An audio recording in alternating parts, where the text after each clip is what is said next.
নমস্কার। সাফল্য কোচিং সেন্টারের পক্ষ থেকে প্রত্যেক লাইব্রেরিয়ান ইনফরমেশন সায়েন্স পাশ করা ছাত্রছাত্রীদের জানাই আন্তরিক অভিনন্দন ও শুভেচ্ছা। তোমাদের সামনে আবারও নতুন একটা সুযোগ এসেছে, কারণ সামনে পরপর অনেকগুলো পরীক্ষার বা লাইব্রেরি সায়েন্সের উপরে কম্পিটিটিভ এক্সাম হতে চলেছে। তা কিছুদিন আগে আমাদের গ্রন্থাগার মন্ত্রী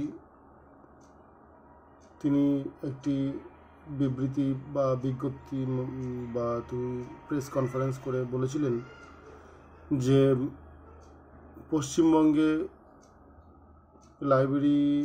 লাইব্রেরিয়ান নেওয়া হবে, নিয়োগ করা হবে। পার্টিকুলার কিছু উল্লেখ করেননি। ধরা যাচ্ছে যে সম্ভবত এসএসসিও হতে পারে, আবার লাইব্রেরি ডিপার্টমেন্টেরও লোক নিয়োগ হতে পারে বা লাইব্রেরিয়ান নিয়োগ হতে পারে। পোস্ট মোটামুটি তিনি যা বলেছেন 5322টি পোস্ট তিনি বলেছেন। এবার ওয়েস্ট বেঙ্গল এসএসসিও হতে পারে, আবার লাইব্রেরি ডিপার্টমেন্টও হতে পারে। এবার কিসের উপরে সেটা তিনি ক্লিয়ার করে বা পরিষ্কার করে বলেননি। বলে যে পোস্ট অলরেডি তৈরি হয়ে আছে এবং প্রসেসিং শুরু হয়ে গেছে। ঠিক আছে, এটা হচ্ছে তোমাদের ওয়েস্ট বেঙ্গল মানে পশ্চিমবঙ্গর উপর বেসিসে গেল। এরপরে রেলওয়ে রিক্রুটমেন্ট বোর্ডের উপরে বোর্ড অলরেডি নোটিফিকেশান জারি করে মোটামুটি অনেকেই ফর্ম ফিল আপ করেছে। এখানে পোস্ট 10টার মতো পোস্ট আছে, খুব একটা বেশি নেই। কিন্তু কলকাতা বা শিলিগুড়ি বা নর্থ এই রিজিয়নে কিছু পোস্ট আছে সম্ভবত। ঠিক আছে, আমি দেখেছিলাম মনে হয় কলকাতা রিজিয়নে তো আছেই। তা লাইব্রেরি রেলওয়ে রিক্রুটমেন্ট বোর্ড এখানে 10টা পোস্ট আছে। আবার আগামীতে যেটা কিছুদিন আগে খবরে আসছিল যে বিহার বোর্ড লাইব্রেরিয়ান নেবে, সেটা স্কুলেও হতে পারে বা লাইব্রেরি ডিপার্টমেন্টেও হতে পারে। সম্ভবত 8,000 থেকে 12,000 অ্যাপ্রক্স মোটামুটি। ঠিক আছে, 8,000 থেকে 12,000 লোকজন নেবে, মানে লাইব্রেরিয়ান নেবে। সেটা অলরেডি প্রেস কনফারেন্স করে বলেছে। নোটিফিকেশন সম্ভবত মার্চে বা এপ্রিলের দিকে বেরোবে। তা আমাদের মোট কথা বলতে যাচ্ছি যে প্রস্তুতি কিন্তু আমাদের নিতে হবে এখন থেকে। আর এর মধ্যেই আবার কেন্দ্রীয় বিদ্যালয়ে কিন্তু লাইব্রেরিয়ান নিয়োগ হতে চলেছে। আজকেই আমি দেখলাম কর্মসংস্থানের সম্ভবত অ্যাড দেওয়া শুরু হয়েছে বা হবে এরকম। আমি মানে পুরোটা পড়তে পারিনি, কিন্তু কেন্দ্রীয় বিদ্যালয়ের লাইব্রেরিয়ান এবং কিছু টিজিটি টিচারের কথা দেখলাম আমি। ঠিক আছে, তা যাই হোক, এখানেও লাইব্রেরিয়ান নিয়োগ করা হবে। তা মোটামুটি বলা যায় যে সামনে লাইব্রেরিয়ান যারা তোমরা পাশ করে বসে আছো তাদের জন্য অনেকগুলো পরীক্ষা অপেক্ষা করছে, আগামীতে বেরোনোর সম্ভাবনা আছে বা বেরোবে। ঠিক আছে, বা বেরিয়েছে এরকম। যেমন কনফার্ম হচ্ছে তোমার রেলওয়ে রিক্রুটমেন্ট বোর্ডের যে লাইব্রেরিয়ান, সেটা অলরেডি নেওয়া হয়ে গেছে। কেবির যেটা বললাম, কেবিরটা আমি আজকেই দেখলাম, সেজন্য কেবির লাইব্রেরিয়ান বেরোচ্ছে। ঠিক আছে, দেখলাম কতগুলো পোস্ট আছে না আছে সেটা আমি এখনই বলতে পারছি না। ঠিক আছে, তা আবার আরেকটা সম্ভাবনা হচ্ছে তোমার বিহার বোর্ডের যেটা লাইব্রেরিয়ান, সেটা এটা বেরোবেই এটা। ঠিক আছে, বিহারের সেটা সম্ভবত মার্চেই দরখাস্ত নেওয়া শুরু হবে। কঠিন পরীক্ষা না, সবই সহজ পরীক্ষা। আবার ওয়েস্ট বেঙ্গলের যেটা 5,322 একদম পোস্ট উল্লেখ করে দিয়েছে আমাদের গ্রন্থাগার মন্ত্রী। সেজন্য তোমার এটাও কনফার্ম ধরে রাখতে পারো, কারণ সামনের কিন্তু তোমাদের বিধানসভা নির্বাচন সামনের বছর 26-এ। তো সেজন্য 2026-এর মধ্যেই হয়তো এই ওয়েস্ট বেঙ্গল এসএসসি বা লাইব্রেরি ডিপার্টমেন্টে 5322 জন লাইব্রেরিয়ান নেওয়া হবে। তো তোমরা বুঝতেই পারছো যে সামনে কিন্তু অনেকগুলো পরীক্ষা আছে। তো সেজন্য আমাদেরকে তৈরি হতে হবে। তৈরি হওয়ার জন্য প্রপার গাইডেন্স দরকার। প্রপার গাইডেন্স ছাড়া আমরা তৈরি হতে পারবো না, কারণ এলোমেলো পড়ে লাভ নেই, সিস্টেমেটিকভাবে পড়তে হবে আমাদেরকে। পড়াটাকে আরও, অনেকেই আছে যে সদ্য পাস করেছো, আবার অনেকে আছে যে 2-3 বছর আগে পাস করেছো, অনেকে ডিটাচ আছো, হ্যাঁ, পড়াশোনার মধ্যে টাচে নেই। তা সেজন্য আর কি তোমাদের সেজন্য বলবো পড়াশোনাটাকে চালিয়ে যাও বা শুরু করো। জানি অনেকেই অনেক কাজের সাথে যুক্ত আছো, কিন্তু যুক্ত থাকলে পরেও যেহেতু একটা সুযোগ আছে, আমি সুযোগটাকে নেব না কেন? সুযোগটাকে, হ্যাঁ, তোমাদের ডিগ্রিও আছে, পাশ করে বসে আছো। তা আমি বলবো যে নতুন করে যারা আর কি এখনও শুরু করোনি, নতুন করে শুরু করো। যারা যারা আর কি সদ্য পাশ করেছো, তারা এখনও টাচে আছো, তাদের পক্ষে ইজি হবে ব্যাপারটা। মোট কথা প্রিপারেশন নিতে হবে। তাহলে এই সুযোগটা কিন্তু আমাদের সদ্ব্যবহার করতে হবে, পড়াশোনাটা চালিয়ে যেতে হবে বা পড়াশোনাটা নতুন করে শুরু করতে হবে।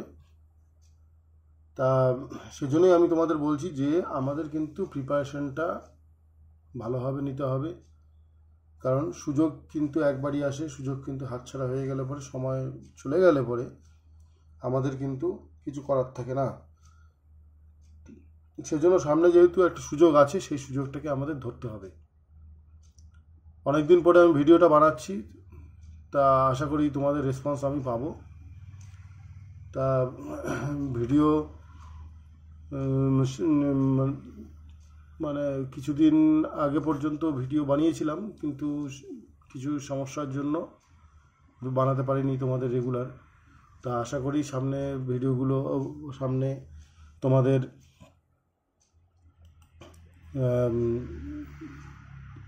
নতুন নতুন টপিকের উপর ভিডিও দেব। যেহেতু অনেকগুলো পরীক্ষা আছে, সেই পরীক্ষাগুলো তোমরা যাতে সাকসেসফুলি আর কি তোমরা পাশ করতে পারো, ভালোভাবে প্রিপারেশন নিয়ে সেই চেষ্টা করব। তবে যারা আমার কাছে পড়বে বা অনলাইনে বা অফলাইনে আর কি এখানে পড়ার ব্যবস্থা আছে বলে দিই, তাদের জন্য বলছি যে তোমরা কিন্তু এই যে লাইব্রেরি সায়েন্সের যে কম্পিটিটিভ এক্সাম যেটা আছে, সেগুলোর উপরে এখানে কোচিং দেওয়া হয়। সেটা এসএসসির লাইব্রেরিয়ান হতে পারে, পাবলিক লাইব্রেরির লাইব্রেরিয়ান হতে পারে, নবোদয় বিদ্যালয়ের লাইব্রেরিয়ান হতে পারে, কেন্দ্রীয় বিদ্যালয়ের লাইব্রেরিয়ান হতে পারে, বা রেলওয়ে রিক্রুটমেন্ট বোর্ডের লাইব্রেরিয়ান হতে পারে। যে কোনো লাইব্রেরিয়ান বা লাইব্রেরি সায়েন্সের উপরে এখানে তোমাদের কোচিং দেওয়া হয়। শুধু তাই না, তোমাদের নেট সেট, ঠিক আছে, নেট সেটের উপরেও কিন্তু কোচিং দেওয়া হয়। ঠিক আছে, তোমার জানো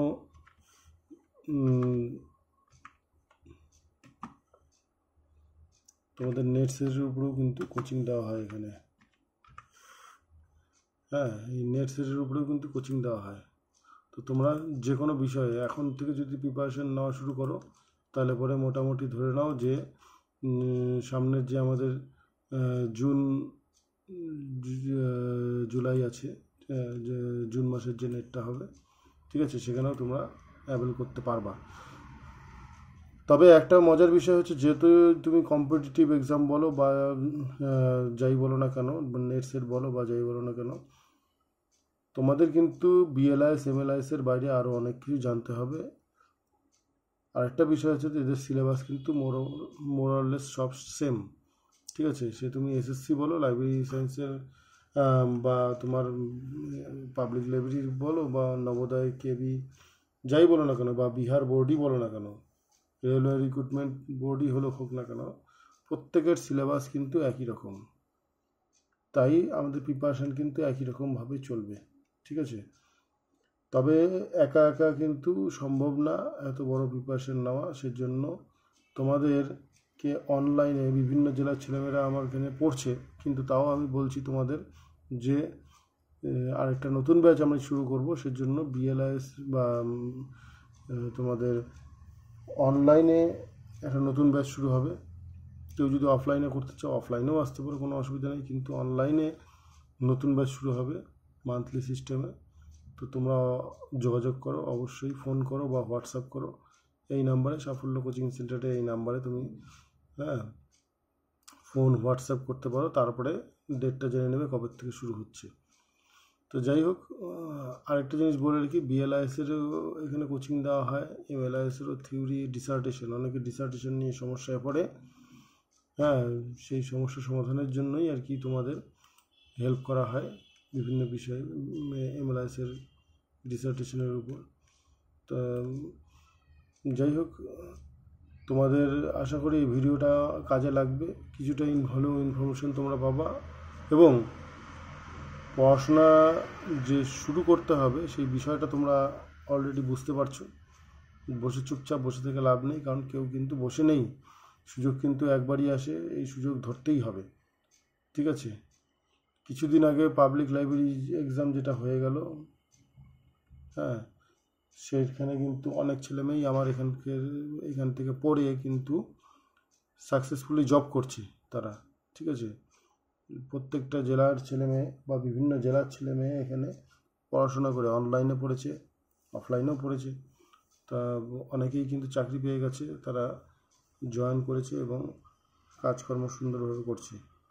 তো আশা করি তোমাদেরও সামনে যেই সুযোগটা আছে সেটা যদি ধরতে পারো, তাহলে পরে তোমরাও কিন্তু জব করতে পারবে বা চাকরি পাবে। কিন্তু জানো তোমরা যে চাকরি পেলেই কিন্তু লাইফ সেটেল, এটা তোমরা জানো সবাই। তা সেজন্য সেইভাবে পড়াশোনা করতে হবে, সিরিয়াস থাকতে হবে, আর অবশ্যই যোগাযোগ করো। সিরিয়াস ছেলেমেয়েরা যারা আর কি চাকরি পেতে চাও, তারা অবশ্যই যোগাযোগ করো এই নাম্বারে বা হোয়াটসঅ্যাপ করো। ঠিক আছে, আমি একটা গ্রুপ বানাবো খুব শীঘ্রই, কিন্তু আমি কোচিংটা শুরু করব অনলাইনের। তা সবাইকে আবার অভিনন্দন, লাইব্রেরি ইনফরমেশন সায়েন্স পাস করা ছাত্রছাত্রীদের অভিনন্দন জানিয়ে, ধন্যবাদ জানিয়ে আমি এই ভিডিওটা শেষ করছি। ধন্যবাদ।